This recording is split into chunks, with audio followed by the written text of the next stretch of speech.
শবে কদর লাইলাতুল কদরি খায়রুম মিন আলফি শাহর, আল্লাহ তাআলা বলেছেন হাজার মাসের চেয়ে উত্তম। প্রশ্ন হলো শবে কদরের বিশেষ কোনো আমল আছে কিনা। দেখেন, আমাদের দেশে শবে কদরের বিশেষ নামাজ আছে। শবে কদর রাতটি সকল রাতের চেয়ে শ্রেষ্ঠ রাত। এই রাতে আমরা আমাদের মতো করে, নিজের মতো করে ইবাদত বন্দেগীতে কাটানোর চেষ্টা করব। বিশেষ পদ্ধতির নামাজ ইমাম মুক্তাদি মিলে শবে কদরের 12 রাকাত, 8 রাকাত, 20 রাকাত নামাজ বলে কোনো নামাজ নেই। আমরা এশার নামাজ পড়ব, তারপর 20 রাকাত তারাবি পড়ব।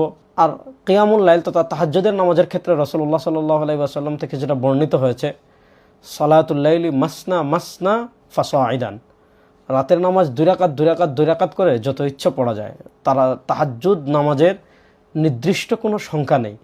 2 রাকাত, 4 রাকাত, 6 রাকাত, 8 রাকাত, 10 রাকাত, 12 রাকাত, আপনার যত ইচ্ছা তাহাজ্জুদ পড়তে পারেন। তাহাজ্জুদ নামাজের নির্দিষ্ট কোনো রাকাত নেই।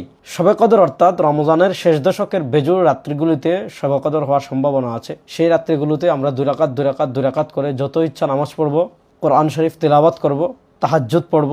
এবং আম্মাজান আয়েশা রাদিয়াল্লাহু তাআলা থেকে যে riwayat আসছে, রাসূলুল্লাহ সাল্লাল্লাহু আলাইহি ওয়াসাল্লাম সে রাত্রিগুলোতে আল্লাহুম্মা ইন্নাকা আফুউন তুহিব্বুল আফওয়া ফাআফু আন্নি ইস্তিগফার করব। যে কোনো ইবাদত আমরা করব। বিশেষ 12 রাকাত 8 রাকাত বলে শবে কদরের কোনো নামাজ নেই। আল্লাহ তাআলা সব ধরনের বিদআত মুনকারাত খুরাফাত থেকে আমাদেরকে বেঁচে থাকার তৌফিক দান করুন।